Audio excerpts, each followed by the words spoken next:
არა სალომე ზურაბაშვილს მიუხედავად შეთავაზებისა, ქართული ოცნების ლიდერები ათონელის რეზიდენციაში არ მივლენ. მართველი გუნდისგან ახალ არჩევნებზე მკაცრი უარია. რადიკალებსა და მის ლიდერ ზურაბაშვილს ხელისუფლებიდან კონსტიტუციის წაკითხვა კიდევ ერთხელ ურჩიეს. სახლეში მოვიდეს ივანიშვილი, რადგანაც ის მართავს ყველაფერს და მე მზათა ვარ, რომ დავსხდეთ და მოვიფიქროთ, როგორ უნდა დაინიშნოს არჩევნები, ოღონდ რიცხვი არჩევნების დანიშნვის უნდა შეთანხმებული იყოს 29-მდე. ძიმე ემოციური ფონი აქვს ამ ქალბატონს, არაერთხელ გვითხოვს და კიდევ ერთხელ გავიმეორებ, იმდენად არაადეკვატურ განცხადებებს აკეთებს, რომ ერთადერთი შეიძლება ეს დააბრალო ძიმე ემოციური ფონს და ამას ოღონდ ვიღაცები ხელს უწყობენ. კონსტიტუციას არ კითხულობენ და არ იციან, თლად ასეთი უცოდინარებიც არ არიან, რომ ასე მოუნდეს და დანიშნოს პრემიერ-მინისტრი, დანიშნოს ახალი არჩევნები, რომ თავის საფუძვლები ჭირდება. იგივე წარმატებით კიდევ ერთხელ გავიმეორებ, თენგო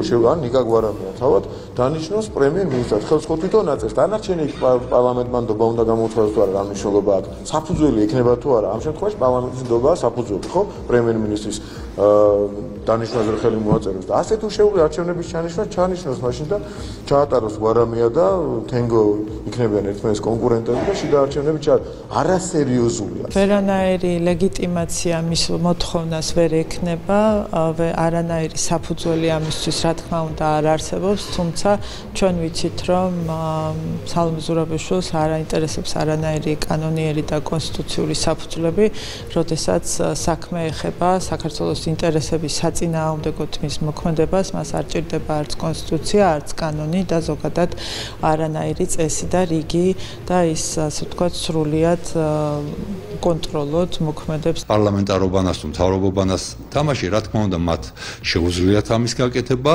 ითამაშონ სადაც უნდათ, ოღონდ ცხადია ეს ვერ იქნება პრეზიდენტის სასახლეში, იმიტომ რომ 30-ში პრეზიდენტის სასახლეში შევა ახალი არჩეული პრეზიდენტი მიხეილ ყაველაშვილი, თუ თვითონ ვერ მონახავენ ადგილს, ამ შემთხვევაში ჩვენ შეგვიძლია გამოვუყოთ სადმე ძალიან ესეთი მოხერხებული ადგილი, ერთ-ერთ ადგილად მე მივუთითებდი ბედიანში არის სპეციალური დაწესებულება, სადაც მათ შეუძლიათ მივიდნენ და ითამაშონ.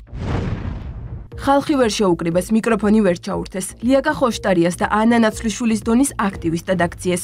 29-მდე შეიძლება შეგვეცოდოს კიდეც და არჩევნების თარიღიც შევაპაროთ 2028 წლის ოქტომბრის ბოლო შაბათი. იცით თურმე რას უმტკიცებენ? შენ დანიშნე, გაქვს უფლებაო, ისევ ჩვენი საპატრონო უნდა გახდეს.